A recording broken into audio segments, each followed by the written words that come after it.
Welcome to episode 5 of the creative process, Danza de las Brujas Fantasmas. In this episode, we're going to get our drum tones and mix that kit. But first, coffee. Before we get started, I want to tell you about some things that go on with mixing the drums. First of all, I don't use a whole lot of effects on my drums. Generally speaking, I'll use EQ, I will use compression, I will use reverb, and I may or may not throw a very light distortion on the whole kit once it's done. My main goal in mixing drums is to make the drums sound the way they sound when you're in a room with the kit. Believe it or not, that takes a lot of work, and you'll see that in this episode. I go through and I work on each individual drum, and then I work on my overheads, I work on my room mic. So what I've done is I've already laid all the drum tracks as far as the effects and then just turned them all off. That way I don't have to waste time putting them in there on the video, because you saw me doing that last week with the gates. Same process, you just select a different effect. Also for the drums, I use a reverb bus, and what I feed to the reverb bus are the individual drums, but I do not feed the overheads or the room mic to the reverb bus, because they're already a little out of phase with the kit, and by just sending those main drum signals to the reverb bus, I keep that all in phase with itself. We'll talk more about exactly how I do that and how I accomplish that when we throw the reverb on the kit in the tutorial. Also, normally I do not mix with headphones on. Normally I mix with a combination of my big PA speakers that you can see sitting behind the drum kit in some videos, and my little desk speakers that you see in some other videos. The reason I don't usually mix with headphones is because they tend to artificially inflate the bass. So what I'm gonna have to do is get sounds that I think I like with the headphones on, and then I'm gonna have to stop taping and test those sounds on the speakers. I'm not gonna film the part where I'm testing the sounds on the speakers, but I will let you know what I'm doing. Let's get mixing.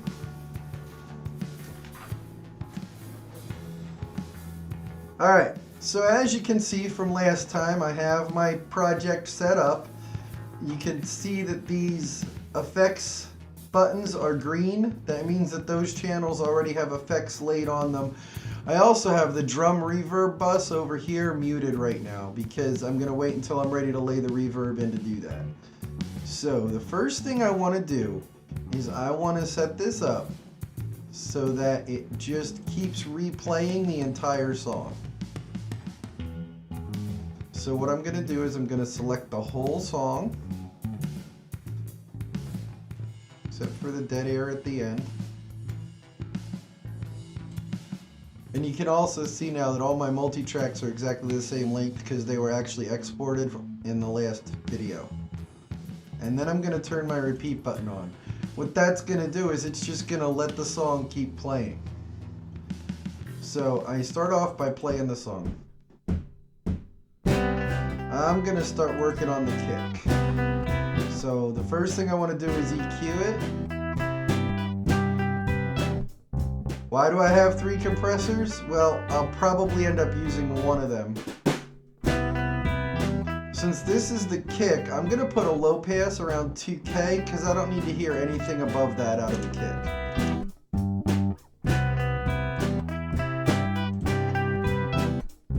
I didn't want to do that on 1 though. I want to do that on 4.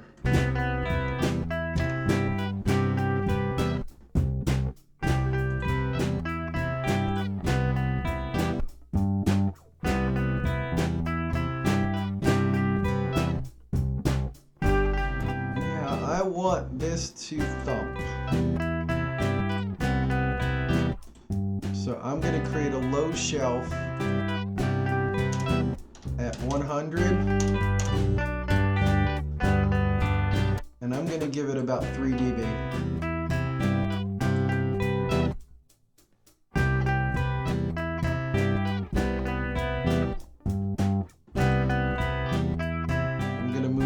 down to 200. And I'm going to give that about 3 dB as well.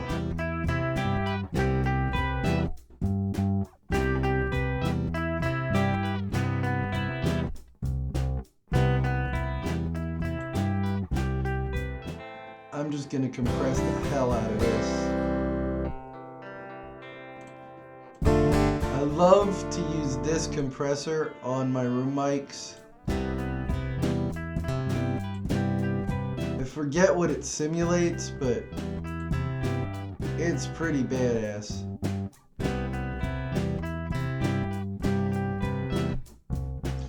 That meter is telling you how much compression it's adding.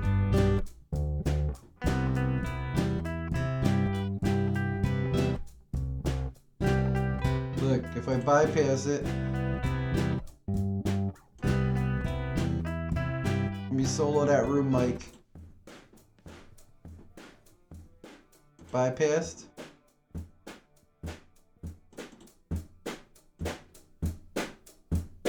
Engaged.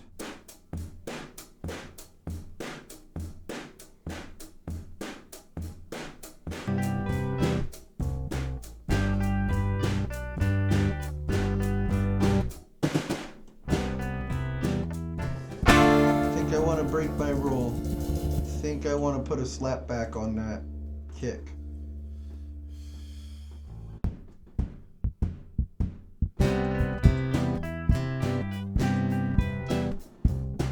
There we go.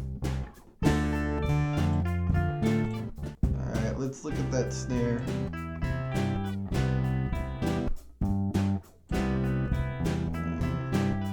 I want to add some compression to this too. I don't want to do the pulsar smasher again though.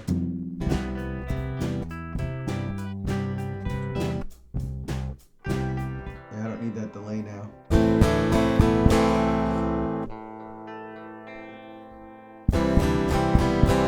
Yeah, that's the way you make a kick drum thump.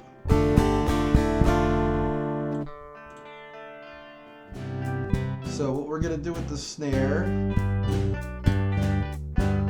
is we're gonna high pass band 4 pretty much right where it's at.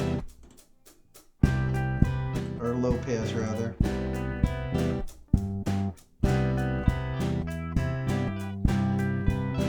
See how we have this natural spike happening here right around 200? Let's accentuate that.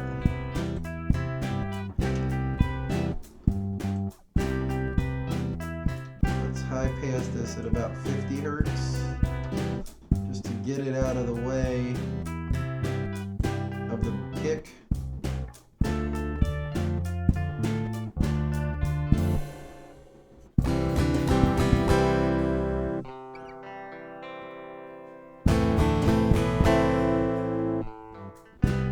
Add a little compression to that. Just a little. I'm not even gonna mess around with the rack tom and the floor tom. I hit the rack tom once in this song, and I hit the floor tom like twice, so I'm not gonna waste time with something that's used that rarely. Notice that my overhead left and my overhead right do not have any effects on them. That's because I use my overhead bus to affect them. There's a couple reasons for that. We'll cover some of them in later videos, but the one that I'm going to cover in this video is that I want them both to have the same effects on them. So I've got some stuff peeking here, by the way. I'll take a look at that in later videos because right now I'm really only concerned with the drum kit. Alright. I'm going to high pass the overheads at 100.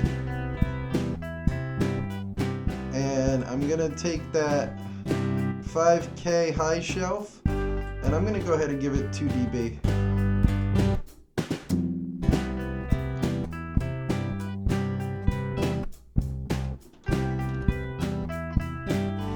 I'm also going to throw some compression on these. cranked my ratio and actually turned the compressor into a limiter.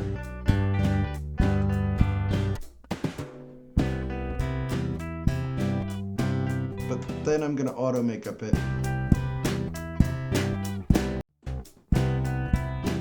I like the drums. Now, let's kick some drum reverb in. So, I use Aural Reverb. It's a plugin I bought. Man, you need to get it. Turn my mix to 100%. What that's gonna do is I only get reverb. Gonna go ahead and use the drum hall reverb. Dark tone.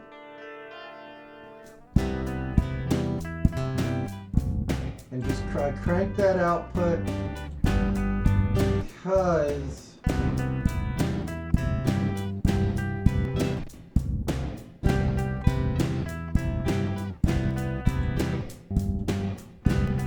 pre-delay is the time between the sound and the initial reverb. The bigger it is, the larger the room you're simulating. I have it set to 26 milliseconds. Let me try room. Ooh, yuck.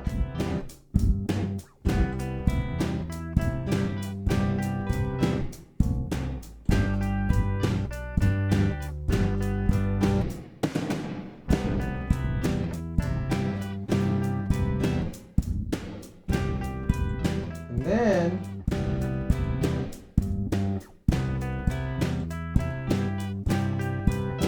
no reverb.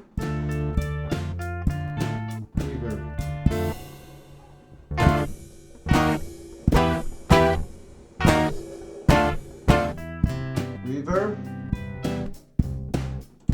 No reverb.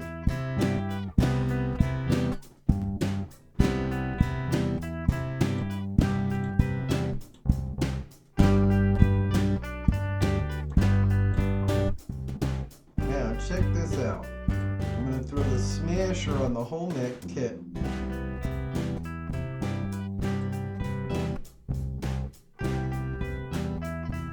Just barely. I love the color that brings for drums. I really only use it on my drums, but I always use it on my drums. Now,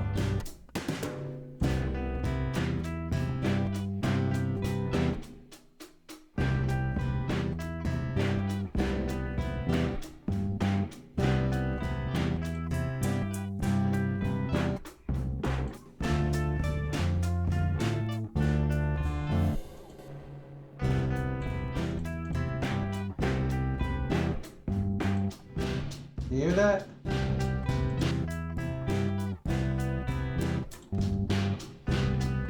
Just makes them a little dirty. Like they would be in a jazz cabaret in Latin America somewhere.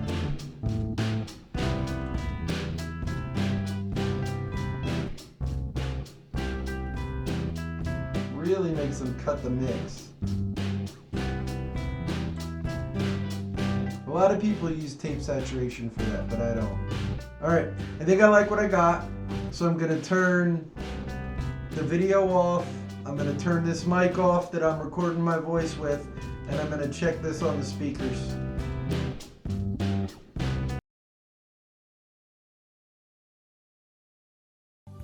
Alright, so when I turned those speakers on, the drums sounded horrible, but I wasn't very far off. So I went ahead and fixed it over the speakers, and I'm just going to walk you through the changes that I made now. On the drum bus, I took this is what I thought I was on before. On the drum bus, I took off the distortion. Let me just delete that. The Pulsar Smasher, I turned this down and that down, thereby having a lot less compression. You can see right there that it tells you what it's doing. And then this one is the balance. The EQ on the kick, on the drum bus, is flat. I turned it on just so I could see the frequency response in there. Over here on the snare, I turned the compression up quite a bit so that it's just barely touching it.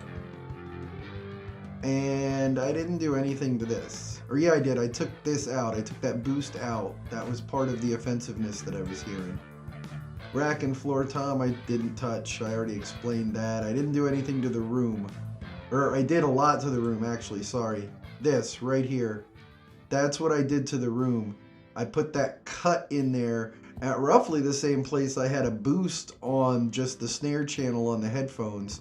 It was giving me an incredibly offensive rattle every time the snare drum played. So I just pulled those frequencies out. And then over here on the overhead, I didn't really change anything. So, alright. So here's what I'm gonna do. I'm gonna edit this when I put it up so that you hear these back to back. But I can turn the effects on and off with just these switches right here. So what I'm gonna do is I'm gonna go to the end of the verse and the start of the chorus.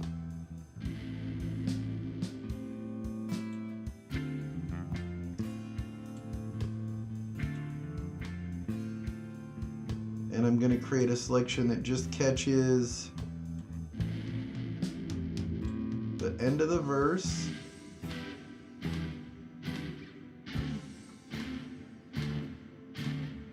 Okay.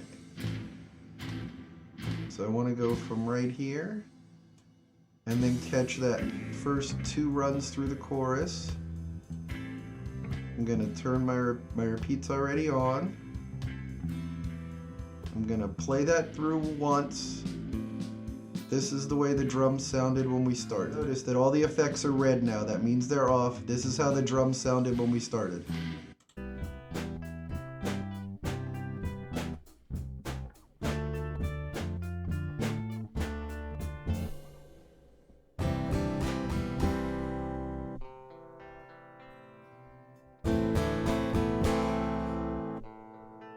Notice the effects are all green. That means that they are all on. And this is how the drums sound now.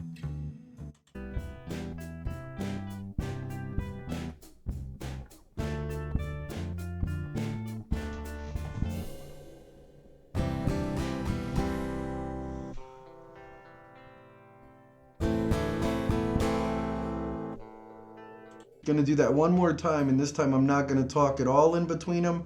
Red is off and green is on.